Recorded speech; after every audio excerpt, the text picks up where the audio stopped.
आह!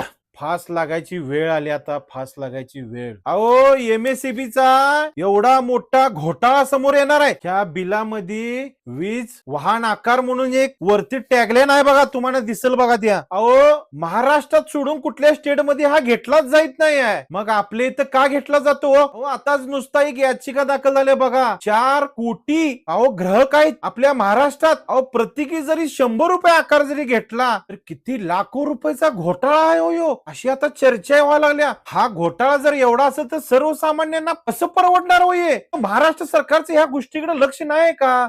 प्रत्येकी जरी 100 रुपये गोळा केले, कॅल्क्युलेशन करा. 4 कोटी ग्राहक आहेत महाराष्ट्रात. राज्य सरकार काय झोपलंय का? सर्वसामान्य शेतकऱ्यांना एवढं मोठं लुबाडा लागलं हे. कोण ह्याच्याकडे लक्ष देणार? आता तुम्हाला मी ह्याच्या खाली लिंक सुद्धा देतोय. जी याचिका दाखल झाल्या, त्या व्यक्तीने ती याचिका दाखल केल्या, त्यानं सबशेर सगळ्या गोष्टी क्लिअर केल्या. तुम्ही बघू शकता किती तर 1000 कोटीचा घोटाळा समोर येणार आहे. आपल्याला माहित आहे का? प्रत्येकापातूर हा व्हिडिओ शेअर करा, प्रत्येक नागरिकाला जागरूक करा. हे जे चाललंय राज्य शासनानं लवकरात लवकर बंद केलं पाहिजे. जो आकार आहे ज्या पद्धतीने घ्या लागल्यात, वसूल करायला लागल्यात, महाराष्ट्र सोडला तर कुठल्याही राज्यात चालू नाही. 2016 पासून आज तुम्ही हिशोब करा, 2016 पासून यांनी चालू केलाय. किती मोठा लूट आहे हो. नागरिकांनो सावध राहा.